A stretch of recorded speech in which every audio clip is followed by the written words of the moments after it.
Okay, let's talk. There are some things in marriages. I'm gonna give you 4 things right now that we have to stop this narrative. And I'm asking you all to please tag other married men and married women, and you all can add to this list. All right, we can make our whole list, make our own list or whatever, but I'm gonna kick it off with these 4 for sure. I need these things to stop dismantling. Okay, let me say this is not about bashing either. As you write something or whatever, I don't want to bash anybody. I don't want to bash the husband. I don't want to bash the wife.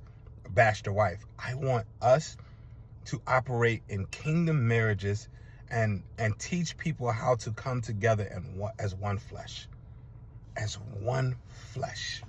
And I want to teach people what is behind the work that is behind these vows that we have taken and this covenant, and how extraordinary it is, and how there are so many gifts that comes from the power of 2.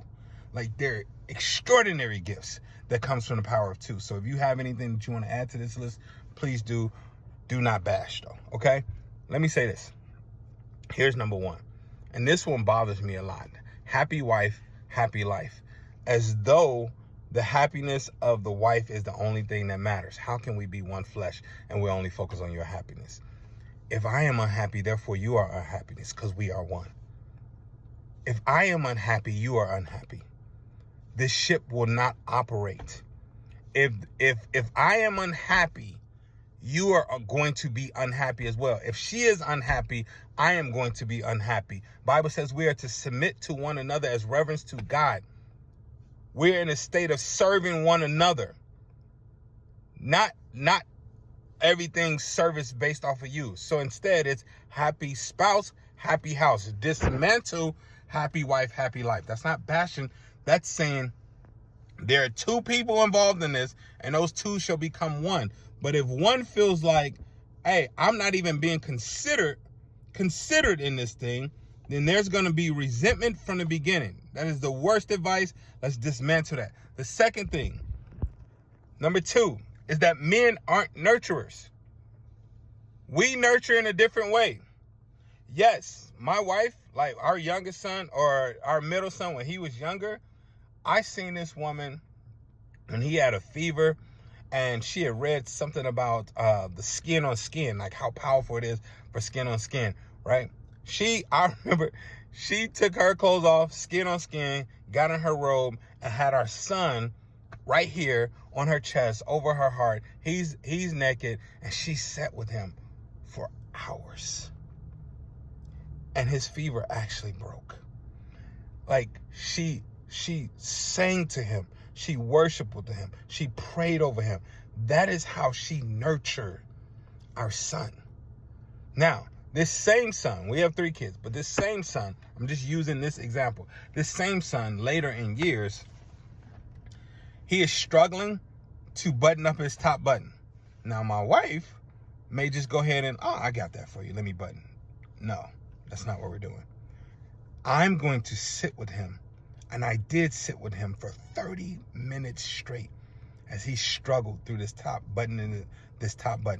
And I encouraged him. And I told him how great he was and how phenomenal he was. And I told him about how he's going to feel once he actually achieved this thing for himself. And don't worry about me. You don't have to look at me. Just look at you. Focus on the goal at hand. Focus on what outcome that you're wanting. Focus on telling yourself, your self-talk, telling yourself that you're great and that you can do this. That's what I want you to focus on as it gets harder and you feel like you cannot do it. I want you to tell yourself you can. For 30 minutes, that's all I did. I didn't get frustrated. I didn't get disappointed. There was no resentment or animosity towards my son. And I waited. And it took him 30 minutes. And when he got that top button, the smile on his face as he had tears coming down, we celebrated. And I told him how proud I was for his perseverance. Not just I'm proud of you. I'm proud of your perseverance and your decision making and your hard work. I'm proud of you for that. That was me nurturing my son. That's how we nurture. It looks different. But that's why it's the 2 shall become one. Her nurturing is not wrong. Mine is not wrong. They both are needed. They just look different. Here's the other one that truly frustrated me. Whereas there's this myth that I saw a meme going around where they're like, when men go to bed, when they say goodnight, they just go to sleep. When women say goodnight, they're up. Oh, did I forget to turn off the iron? Did I forget to put this on the schedule for tomorrow? Oh, we have so many things to do. They're saying she's thinking about 100 things, and a man only thinks about one: sleep. How dare you? There are 3 categories that men are for sure forever going to, like, it is tatted on our hearts. All right? Provider, protection, and presence. So there are 3 categories that I am going to run through as a provider and also a business owner.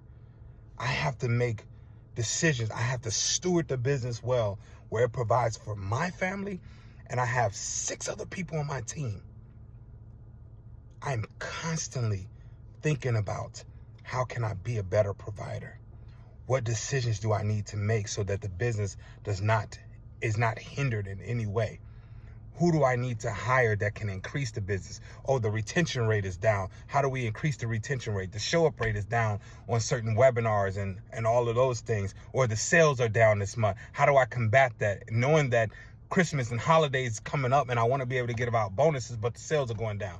I'm constantly thinking about that. Protection. I'm constantly thinking about, okay, are the doors locked, the alarms on? Okay, cool. Did I lock all the windows? Oh man.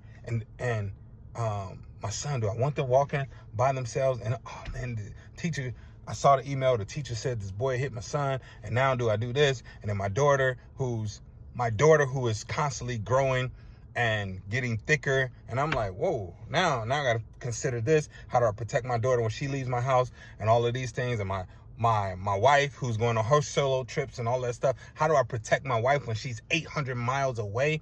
And then all of those thoughts, and I'm making sure to put all those things in place. And then I have to deal with the guilt of, I did great in providing, I did great in protecting, but I wasn't as present as I could have been. Now I got to work through the guilt of, dang it, I could have been more present. I'm failing. I am failing as a father. I am failing. I'm running through, oh, my wife said this. I forgot to do that. If I was more present, I wouldn't have forgot to do that. We are constantly running through these 3 categories of our life. And that's not to take away from women whatsoever. But just because you big up a woman doesn't mean you have to dismiss a man in this category. Y'all understand what I'm saying? Just because I can highlight how phenomenal my wife is and not have to put myself down to do it. I can highlight how intelligent she is and how I love how she makes decisions and not put my own decision making down. And that's what we got to stop doing. That would be the 4th thing I would dismantle.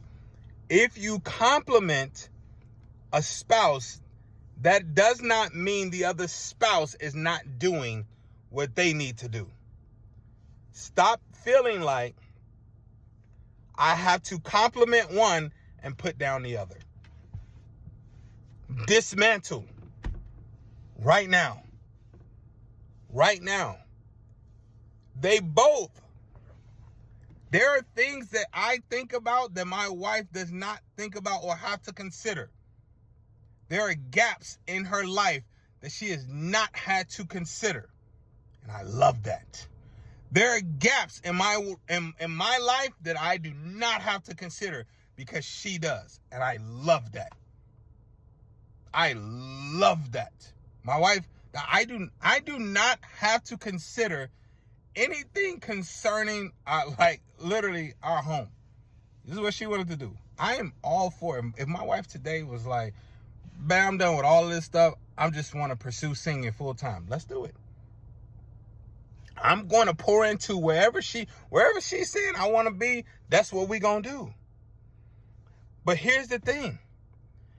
That based off of where she's like, yo, babe, I want to be full-time mother. I want to do this. I want to plan vacations. I want to be over our personal finances and all that stuff. Okay, cool. Cool. She's the one that like, I'm gonna make sure we get our trust. I don't have to think about that because she like, I'm on that. Cool. You got that. I'm gonna make sure that I'm gonna make sure we got the money coming in.